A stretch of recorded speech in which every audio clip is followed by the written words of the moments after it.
کہ کیا صرف محبت ہی کرنی ہے یا ان کی خدمت بھی کرنی ہے؟ یہ ایک طرف تو آپ نے یہ ارشاد فرمایا کہ انہیں ضرورت نہیں ہے، بٹ یہ ہم دیکھتے ہیں کہ فی زمانہ سادات کرام جو ہیں بڑے مطلب حالات ان کے ایسے ہیں کہ وہ ظاہر بات ہے کہ وہ اس پر بھی اجر اللہ نے رکھا ہے، اور پھر سادات حضور کا گھرانہ ہے، تو ہمارے لیے کیا بنتا ہے کہ ہم نے ان کے ساتھ کیا انداز رویہ اختیار کرنا ہے، کیا سلوک ہونا چاہیے؟ ہاں، جو آپ نے سوال بہت ہی پیارا اٹھایا یہاں پر.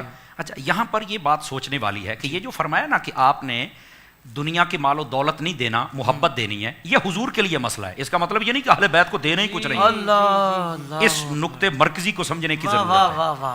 ہاں، اگر آپ ان کو زیادہ مال و دولت دیں گے تو یہ جو اصلی نسلی سید ہوتا ہے وہ اس کی طرف توجہ ہی نہیں کرتا ہے.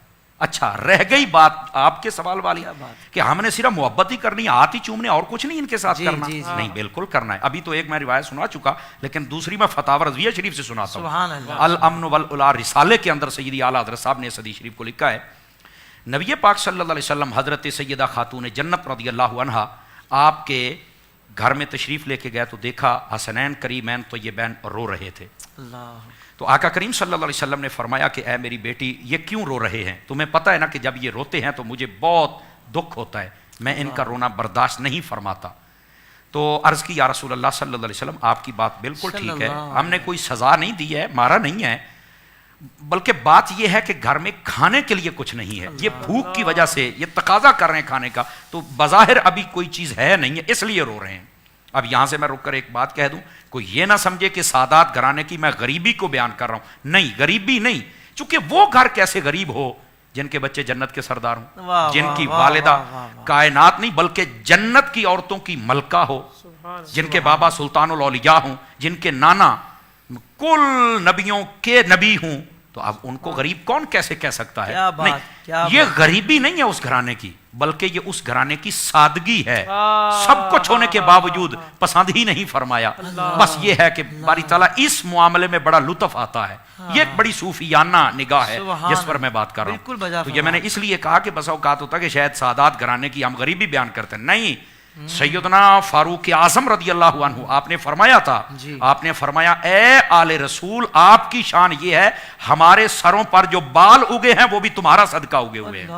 یہ حضرت فاروق اعظم نے فرمایا. بھائی یہ آل رسول کا مقام ہے، یہ آپ کے جناب عزت و عظمت ہے. لیکن آپ نے ان دنیاوی چیزوں کو پسند نہیں فرمایا، چونکہ جب بندہ دنیاوی چیزوں کو پیچھے کرتا ہے نا تو اللہ تعالیٰ اس کو اپنی قرب کے درجات عطا فرماتا ہے. اصل یہ راستہ تھا ان کا. بچے رو رہے ہیں، نبی پاک صلی اللہ علیہ وسلم فوراً باہر آئے. آپ نے فرمایا کون ہے جو میرے بیٹوں کو کچھ کھلائے؟ حضرت عبد الرحمن بن عوف رضی اللہ تعالیٰ عنہ. آپ آگے بڑھے، حضور میں لے کے آتا ہوں. فوراً گئے بازار میں، کچھ خریدا، لے کے آئے، حضور کی خدمت اقدس و انور میں پیش کر دیا. نبی پاک صلی اللہ علیہ وسلم نے اس کو لیا، گھر میں تشریف لے گئے، دونوں شہزادوں کو نا اپنی گود میں بٹھایا اور آپ نے کھانا کھلانا شروع کر دیا. جب انہوں نے کھایا نا خوش ہو گئے. خوش ہونے کے بعد نا کھیلنے لگ پڑے. آقا صلی اللہ علیہ وسلم دیکھ کے نا بہت خوش ہوئے. جب یہ سارا منزل ان کا رونا بند ہو گیا، کھانا کھا لیا، خوش ہو گئے، نبی پاک باہر آئے. اب اس بات کا جواب جو آپ نے کہا کہ صرف ہم نے محبت ہی کرنی یا کچھ دینا بھی ہے. جب آپ باہر آئے آپ نے فرمایا کہاں ہے میرا عبد الرحمن؟ جی حضور میں حاضر ہوں. فرمایا تم نے میرے بیٹوں کو کھانا کھلا کے خوش کیا ہے نا، سن تیری دنیا کے لیے تیرا رب تجھے کافی ہے، رہ گئی تیری قیامت. تیری قیامت جانے تو میں محمد عربی جانا. فرمایا قیامت کے دن میں تجھے کافی ہو جاؤں. یہ ہے آل رسول صلی اللہ علیہ وسلم کی خدمت کا صلہ. تو آج کل کے دور کے اندر بالکل سادات کرام کے ساتھ ایسی محبت ہونی چاہیے کہ ہمیں پتہ ہونا چاہیے کہ ان کی کیا ضروریات ہیں. میں تحدیث نعمت کے لیے بتاؤں، بلکہ رمضان شریف میں آپ بھی ایک پروگرام میں تھے جب میں نے سادات کی ایک بات کی تھی اور ایک دوست نے بڑی خدمت کی اور فوراً ہاتھوں ہاتھ پہنچ گئی تھی.